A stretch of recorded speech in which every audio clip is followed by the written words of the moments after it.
Think about the last time you were truly, deeply focused.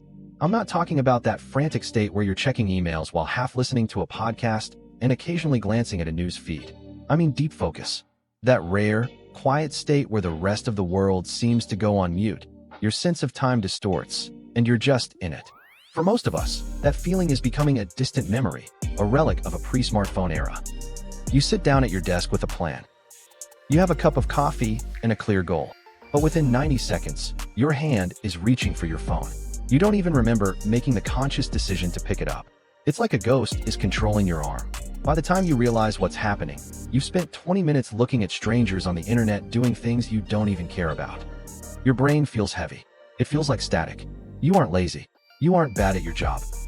You are overstimulated, and your biological hardware is struggling to keep up with a digital world designed to exploit your every weakness. Today at the Stickman Shift, we are going to perform a hard reset. In the next 8 minutes, we are going to clear the mental cache of your mind and reclaim your ability to think. To fix the problem, we first have to understand the damage. The primary reason you can't focus isn't a lack of willpower. It's a neurological phenomenon called attention residue.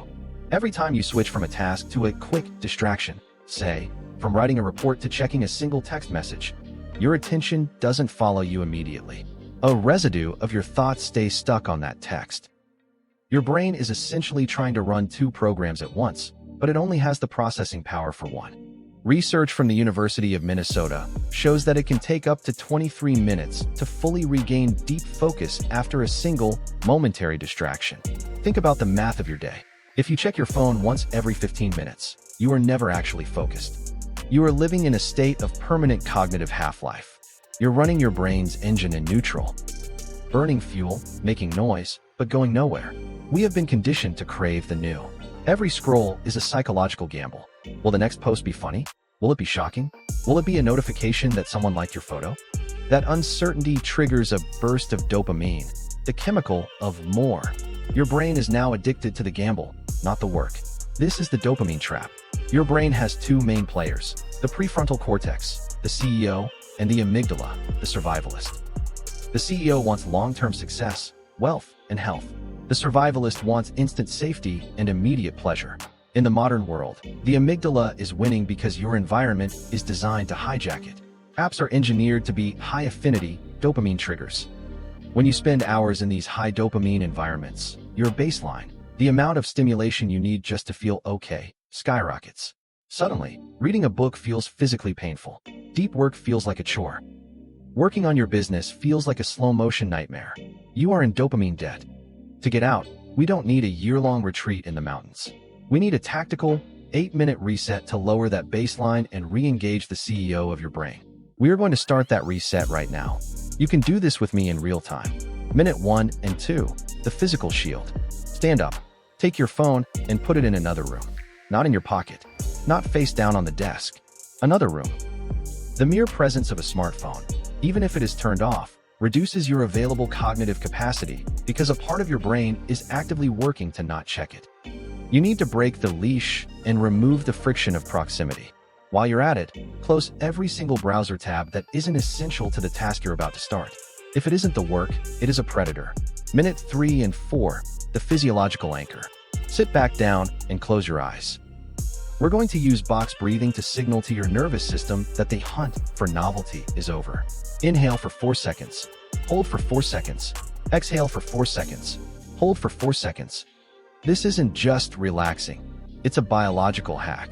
It stimulates the vagus nerve, which moves your body from a state of high alert stress to focused calm.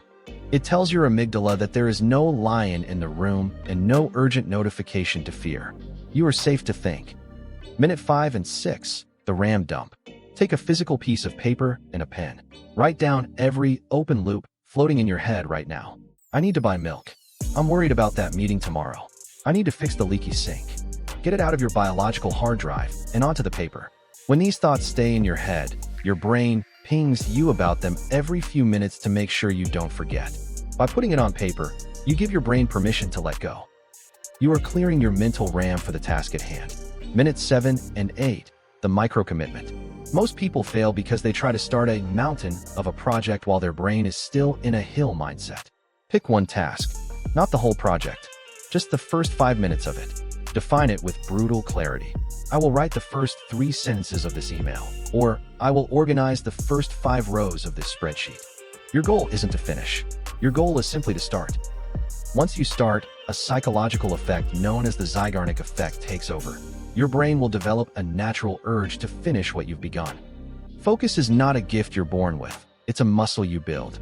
Every time you feel that itchy, uncomfortable urge to distract yourself, and you choose the work instead, you are performing a rep. Over time, your focus muscle grows. This 8-minute reset isn't a magic pill, and it isn't a one-time cure. It's a tool. Use it every morning when you sit down to work, or whenever the fog of overstimulation starts to roll back in. You have the power to reclaim your mind from the algorithms. You have the power to be the master of your own attention. The 8 minutes are up. Your environment is clean, your body is calm, your mind is clear, and your goal is small. You are now in the top 1% of people who can actually control their own focus. So don't wait. Don't check one last thing. Hit the subscribe button to stay tuned for the next shift, and then go do the work. This is the Stickman Shift. See you in the flow state.